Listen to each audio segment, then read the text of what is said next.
నాకు రీసెంట్గా ఒక ఫ్రాడ్ జరిగింది. అది మీకు కూడా జరిగిందో లేదో నాకు తెలియదు, బట్ ఎవరికైనా తెలియకపోతే చెప్దామని చెప్పేసి నేను ఇది చేస్తున్నాను ఈ వీడియో. మొన్న కొరియర్ వచ్చింది నాకు ఇంటికి. ఎంత అంటే 1999 అనమాట. 1 రూపీ తక్కువ 2000. అప్పటికి నేను అడిగాను ఏ కొరియర్ భయ్యా అంటే అమెజాన్ మేడం అన్నాడు. అరే నేను అమెజాన్లో ఏం ఆర్డర్ చేయలేదు కదా అంటే లేదు త్రూ అమెజాన్ ఉండొచ్చు అన్నాడు. సర్లే నేను ఏదో ఒకటి పెడుతూనే ఉంటాను చందమామ గారి కోసమో ఇంట్లో ఏదన్నా అని చెప్పేసి నేను పే చేసి తీసుకున్నాను. తీసుకున్న తర్వాత ఒకసారి చూద్దాం, మనకు ఎగ్జైట్మెంట్ ఉంటుంది కదా ఏమొచ్చిందో, ఏం ఆర్డర్ పెట్టే ఏది వచ్చిందో అని చెప్పి. రాగానే ఇది వచ్చింది.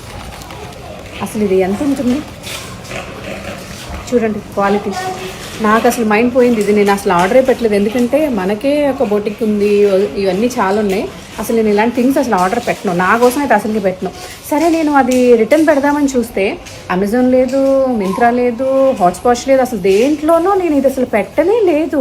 ఇలా అంటే మనం పెట్టకుండా మన అడ్రస్కి మన ఫోన్ నెంబర్తో డైరెక్ట్గా ఇంటికి వచ్చి ఇచ్చారంటే అసలు ఏం జరుగుతుంది? అది అమెజాన్. యాక్చువల్గా ఇలాంటివన్నీ అమెజాన్ వాళ్ళందరూ యాక్షన్ తీసుకోవాలి. సో నేను నెక్స్ట్ టైము ఇంకొక డెలివరీ వచ్చినప్పుడు అబ్బాయిని అడిగాను, ఆయన రెగ్యులర్ వస్తారంట. మేడం మీరు తీసుకున్నారా అన్నాడు. అవును అంటే ఈ మన మణికొండ ఏరియాస్లో ఇప్పుడు మొత్తం ఇలాగే నడుస్తుంది. మొన్న కూడా వేరే మేడంకి 9000 వచ్చింది.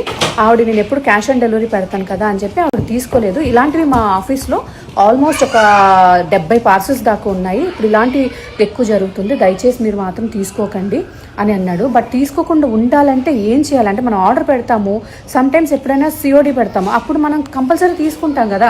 అది కూడా ఎంతో ట్రస్టెడ్ అయినటువంటి అమెజాన్ ఇలాంటి వాటి పేరు చెప్పినప్పుడు దీన్ని ఇప్పుడు నేను ఎవరికి చెప్పాలి అంటే అమెజాన్ వాడు యాక్షన్ తీసుకుంటాడా అసలు ఏంటి? సో మీకు ఎప్పుడన్నా సరే మోస్ట్లీ సిఓడి పెట్టకండి గాయస్. అమౌంట్ పే చేసి పెట్టుకోండి. ఒకవేళ సిఓడి పెట్టుకున్నా సరే ఫస్ట్ అంట వాళ్ళని చూపించమనాలంట ఏమొచ్చింది అని చెప్పి డెలివరీ వాళ్ళని. సో చూసిన తర్వాత జాగ్రత్తగా తీసుకోండి, ఎందుకంటే ఇది నేను ఇప్పుడు ఎవరికి ఇవ్వాలి ఏం చేయాలో నాకైతే తెలియట్లేదు. ఇలా జరిగింది నాకు. మీకు కూడా ఇలా జరిగితే డెఫినెట్గా కామెంట్ చేయండి. ఇక్కడ నుంచి జాగ్రత్తగా